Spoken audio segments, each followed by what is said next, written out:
Ya. Buenas tardes. Vamos a explicar un poquito cómo funciona el equipo de anestesia.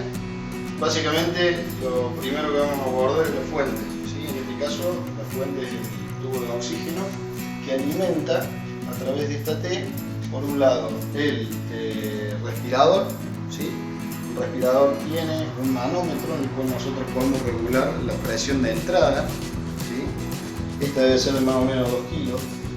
Y por otro lado, el mismo tubo en este caso alimenta el flujímetro, que a su vez va a enviar un flujo de oxígeno al vaporizador, y nosotros seteando el dial del vaporizador, la concentración de isoflorano que queremos administrar al paciente, se vaporiza a la concentración deseada y este sale e ingresa al circuito inspiratorio. ¿Sí? Este es el circuito inspiratorio, que consta de el circuito inspiratorio propiamente dicho y el circuito expiratorio. Esta es la bolsa que va hacia el paciente, que en este caso tenemos conectada una bolsa reservorio de medio litro para simular el pulmón del paciente. ¿Sí? Y esta es la parte del respirador, ¿sí? Que se conecta con el circuito respiratorio del paciente. El respirador consta de unas electroválvulas que generan un flujo de oxígeno a presión positiva. Esto hace que el paciente inspire a presión positiva y de esa manera se genera la ventilación mecánica. Vamos a prender el tubo. El respirador, nosotros básicamente podemos regular las presiones de corte apretando este botón de ciclado. Acá vemos cómo inspira. Acá se está generando la ventilación positiva, en este caso corta a 16. Nosotros, regulando de esta perillita, podemos modificar. En el caso, si aumentamos la presión de corte, va a cortar a mayor presión. Si la disminuimos, la presión de corte disminuye. ¿Sí? Esto es gracias a un sensor que tiene conectado al circuito respiratorio del ventilador. ¿Sí? Cuando el ventilador detecta que se ha llegado a la presión de corte, automáticamente las electroválvulas dejan de mandar la ventilación a presión positiva. Este es el tiempo inspiratorio, que normalmente debería ser de 1,2 segundos, 1 segundo, dependiendo cómo nosotros querramos ventilar a nuestro paciente. Cada uno, ya sea la presión y el tiempo, pueden tener las alarmas correspondientes, y de este lugar nosotros seteamos la frecuencia respiratoria. ¿Sí? 10, 12 generalmente es una frecuencia respiratoria estándar que utilizamos en nuestros pacientes anestesiados. Acá tiene otra función el respirador, que es la función de demanda. En este caso no se puede hacer con una bolsa reservorio, sino que la función de demanda es que el respirador se activa, ¿sí? Cuando detecta una presión negativa. La presión negativa le inicia el paciente cuando intenta respirar. Cuando el paciente inicia una respiración espontánea, el ventilador lo ayuda para llegar a la presión de corte, ¿sí? Lo que se denominaría una ventilación asistida. Normalmente en anestesia se usa la ventilación mandatoria, en donde el respirador regula la frecuencia respiratoria y el volumen tidal y la presión de corte. En la respiración a demanda, el paciente suele iniciar la ventilación y lo que hace el respirador es ayudarlo a completar el volumen tidal hasta llegar a la presión de corte. ¿Sí? Básicamente, bueno, acá tenemos el flujímetro, que es el que va a alimentar con el flujo de oxígeno constante al vaporizador. Y básicamente los gases expirados del paciente, como todo equipo circular de anestesia, pasan a través de un caníster que contiene cal soda. La cal soda genera una reacción química que absorbe el dióxido de carbono, formando sales de carbonato de sodio, carbonato de potasio, carbonato de calcio, calor y agua. Esto es común a todos los sistemas circulares de anestesia, y de esta manera esto evita que el paciente reinhale el dióxido de carbono expirado y que de esa manera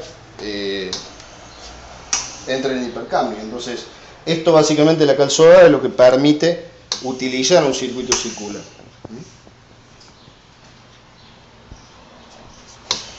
Acá tenemos en el interior las válvulas inspiratorias y expiratorias y las mangueras correspondientes que terminan llegando al paciente.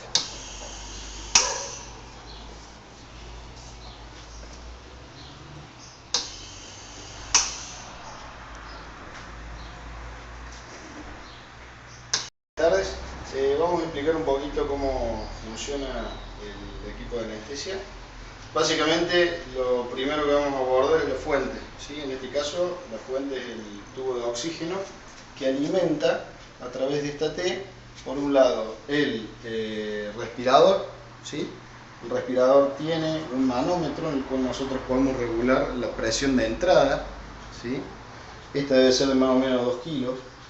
Y por otro lado, el mismo tubo en este caso alimenta el flujímetro, que a su vez va a enviar un flujo de oxígeno al vaporizador, y nosotros, seteando el dial del vaporizador la concentración de isoflorano que queremos administrar al paciente, se vaporiza a la concentración deseada y este sale e ingresa al circuito inspiratorio, ¿sí? Este es el circuito inspiratorio, que consta de el circuito inspiratorio propiamente dicho y el circuito expiratorio.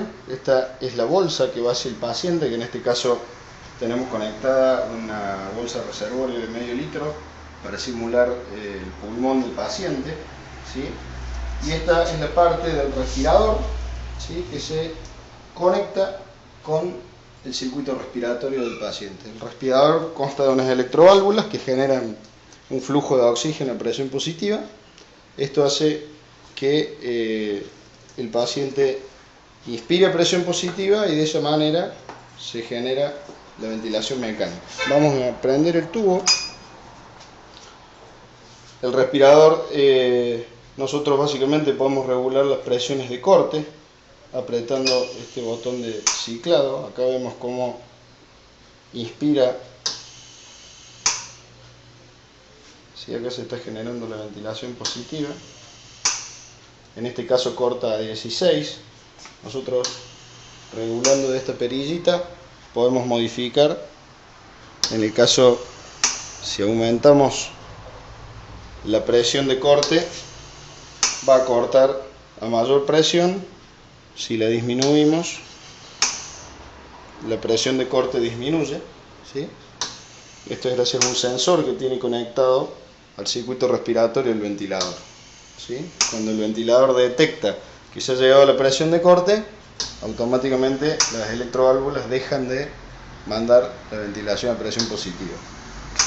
Este es el tiempo inspiratorio, que normalmente debería ser de 1,2 segundos, 1 segundo, dependiendo cómo nosotros querramos ventilar a nuestro paciente. Cada uno, ya sea la presión y el tiempo, pueden tener las alarmas correspondientes.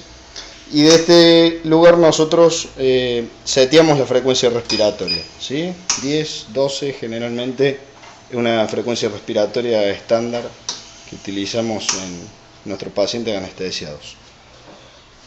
Acá tiene otra función el respirador, que es la función de demanda.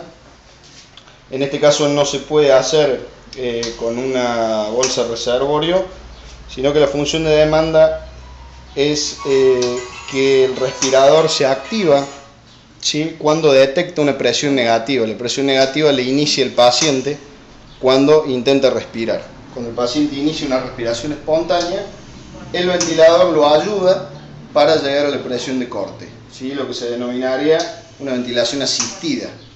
Normalmente en anestesia se usa la ventilación mandatoria, en donde el respirador regula la frecuencia respiratoria y el volumen tidal y la presión de corte.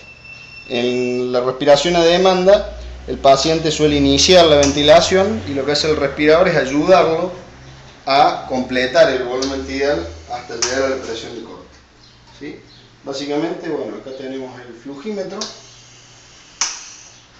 que es el que va a alimentar con el flujo de oxígeno constante al vaporizador, y básicamente Los gases expirados del paciente, como todo equipo circular de anestesia, pasan a través de un caníster que contiene cal sodada. La cal sodada genera una reacción química que absorbe el dióxido de carbono, formando sales de carbonato de sodio, carbonato de potasio, carbonato de calcio, calor y agua. Esto es común a todos los sistemas circulares de anestesia. Y de esta manera esto evita que el paciente reinhale el dióxido de carbono expirado y que de esa manera entre en hipercambio. Entonces, esto básicamente la cal sodada es lo que permite utilizar un circuito circular.